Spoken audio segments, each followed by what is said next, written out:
कैसे मतलब जाना है, किस तरीके से अध्यात्म, शुरू में हम सोचते हैं कि हमें अध्यात्म की तरफ जाना है, लेकिन उसको इम्प्लीमेंट करना लाइफ में टफ होता है। एक्टिंग, लाइमलाइट वाली दुनिया, अध्यात्म एकदम हट जाना, दुख नहीं होता? जब आप बहुत स्वार्थी होते हैं ना, हद से भी ज़्यादा स्वार्थ आपके दिमाग पर सवार हो जाता है, यकीन मानिए तभी आप आध्यात्म में आ पाते हो।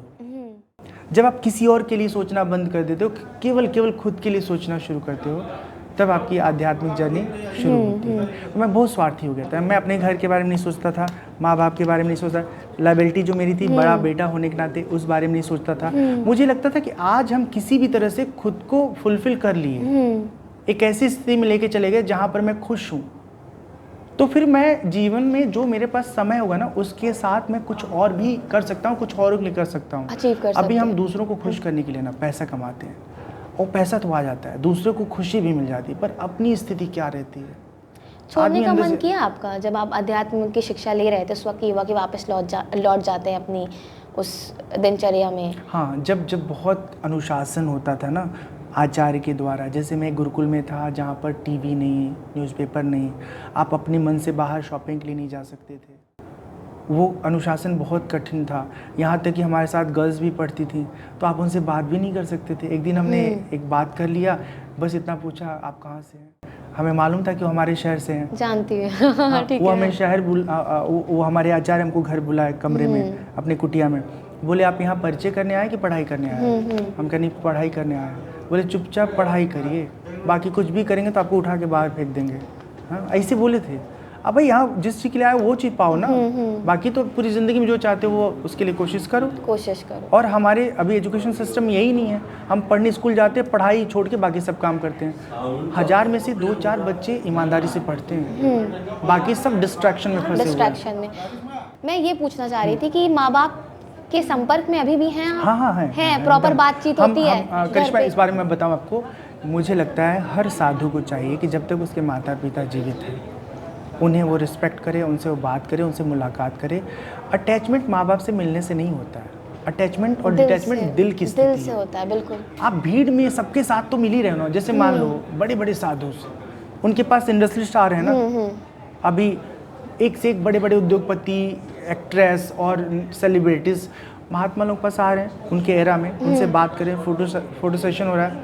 जब सबसे आप मिल रहे हो तो उसी अप्रोच से आप अपने माँ बाप से मिलो। हम कहते हैं, हम साधु लोग क्या करते हैं, दूसरे की मदद करते हैं, जन कल्याण करते हैं, सामाजिक सरोकार में काम करते हैं।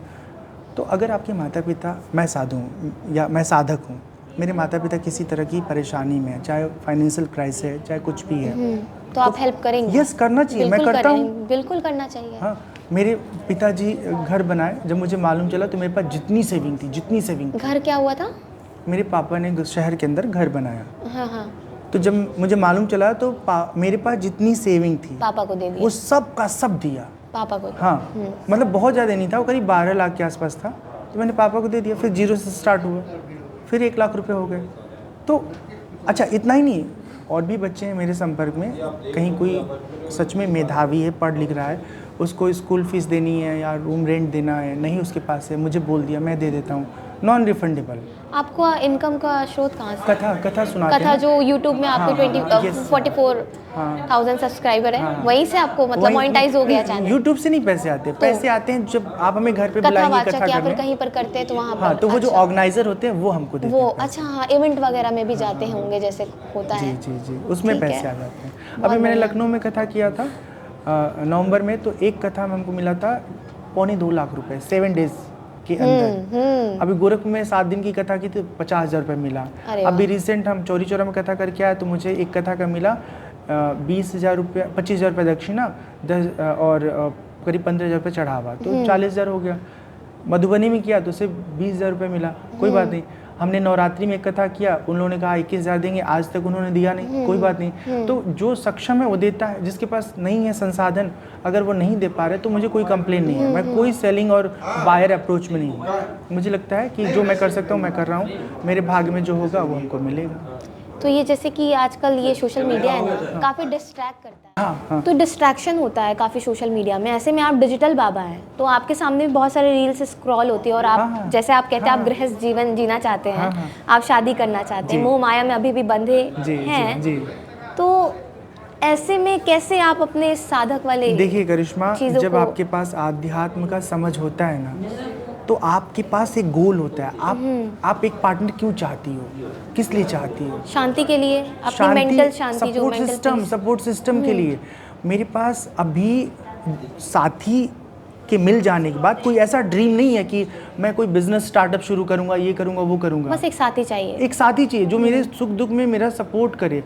आज मेरे पास पैसा भी होगा, पावर भी होगा, सब कुछ होगा, अगर मैं किसी भी फीमेल के साथ कहीं कॉफ़ी सेंटर में नज़र आ जाऊँ, कहीं एक साथ बात करते नज़र आ जाऊँ, लोग नहीं डाइजेस्ट कर पाएंगे। कम से कम पत्नी के साथ तो रहे, कोई कुछ कहेगा नहीं, वो जीवन साथी है उनकी, क्या प्रॉब्लम है आपको?